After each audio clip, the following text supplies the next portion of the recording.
coffee swap. Blending in and swapping slipstreams with, then occasionally sweeping up after this jovial French troupe,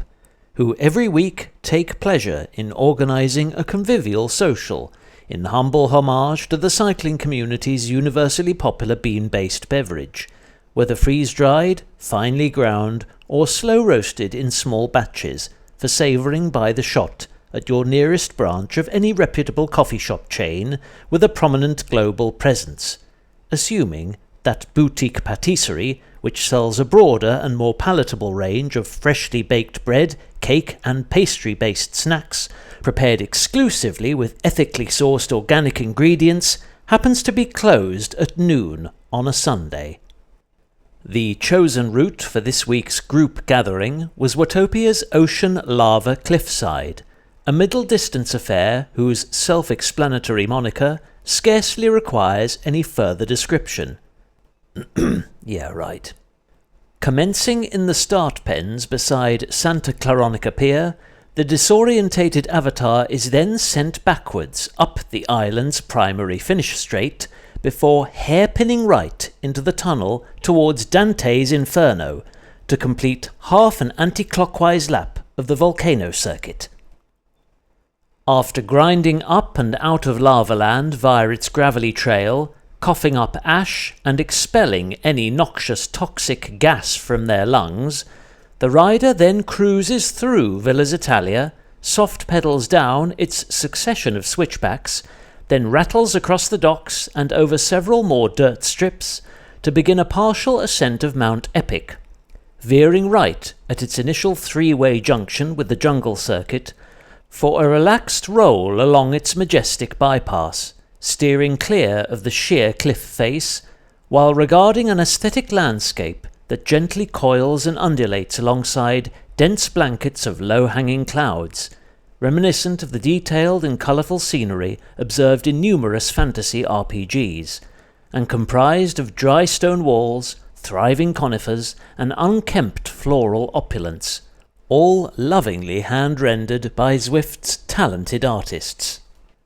Departing the mountain via its front-facing descent, then tunnelling back to the mainland, one northbound dash through the ocean tube leads us back to where we rolled off,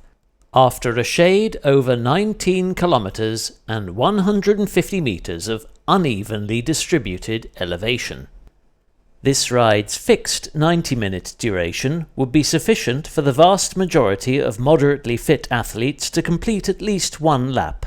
though being classed as a Cat C social, with a strictly no sprint or steaming off the front policy, the power we maintained was almost identical to what one would expect to crank out behind either of Zwift's blue robo-pacers,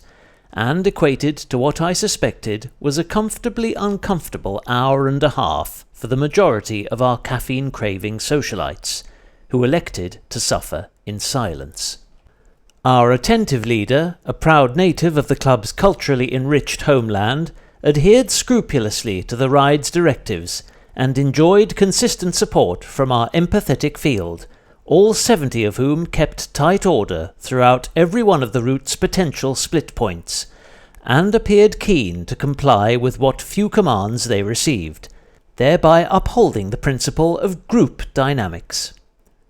Our beaconeer's impressive fencing skills also left nothing to chance, with the familiar scarlet force field visible from the get-go, to either contain or cast out any self-centered glory hunters whose augmenting pride might outrun the peloton's civil pace, though thankfully nearly all such career critters were sporting enough to suppress their racing instinct and turbo-twitch fibres until the third and final ascent of Mount Epic's reverse base, whereupon a friendly fire free-for-all ensued up front, leaving me and our stalwart captain's loyal crew to sit and spin out the timer. A prolonged and profoundly deconstructed simmer-down to this rewarding spate of active role-playing was accompanied by the opening episode in Season 2 of Unreal, another purportedly binge-worthy series financed and broadcast by the VOD giant Netflix, whose hard-hitting subject matter revolved entirely around the spectacular, brutal, controversial, and all too often tragic world of choreographed professional wrestling. A unique incarnation of theatrical performance art that effectively synergizes aggressive ballet and gravity-defying acrobatics with the narrative elements of a blockbuster action film franchise.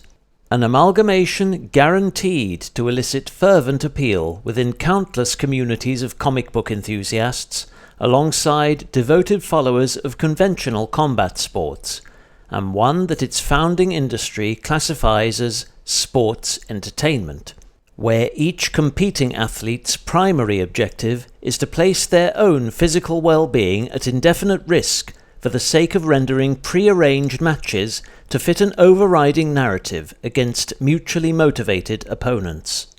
Having premiered on the platform in 2025, the series is arguably little more than a cannily construed promotional vehicle, intended to creatively raise awareness of the regular content and up-and-coming pay-per-view events subsidized by its parent company, TKO Holdings, which acquired the prestigious WWE brand from its revolutionary originator and Svengali of the squared stage, Vince McMahon, 2 years earlier. However, the show's creative committee, led by the likes of Bruce Brotherlove Pritchard and Paul Triple H Lavasque, both age-old employees of the Grappling Empire and current senior members of its illustrious story-writing team, are all adamant that this home-harvested production features exclusive behind-the-scenes found footage, peeling away the layers of what even the most casual viewers already knew was a staged sport, indeed perhaps more so than its hordes of emotionally invested believers, though perhaps they weren't quite aware of the extent to which its highly trained performers are pushed, twisted, bent and stretched to their physical and psychological limits in order to embody their semi-fictional alter ego's superhuman abilities and maintain character for their legions of star-struck fans. This foremost installment's fragmented narrative was intercut with shots of a company calendar to allow viewers to keep track of how each character's meticulously coordinated story arc was aligned with the organization's key annual events, each of which is also broadcast live on Netflix to a worldwide audience of streaming subscribers. Moments after a slick introductory montage, we learned about how contemporary superstar Seth Rollins obtained his big break and momentous christening under the auspices of Dusty Rhodes, himself being widely regarded as one of the sport's defining legends. In promptly turning to the brand's growing ranks of adult human female wrestlers, the next talking head vignette chronicled the meteoric rise of Becky Lynch and her Celtic compatriot Lyra Valkyria, who'd participated extensively on the British pro wrestling circuit prior to her transatlantic transition. The programme also claims to reveal the fractious fallouts and scarred relationships that can occur as a result of creative differences evolving amongst the story writers and performing talent, after the cameras have ceased rolling. Though ironically, from my perspective, what insiders might refer to as worked shoots often came across every syllable as contrived as the scenarios from which they allegedly evolved.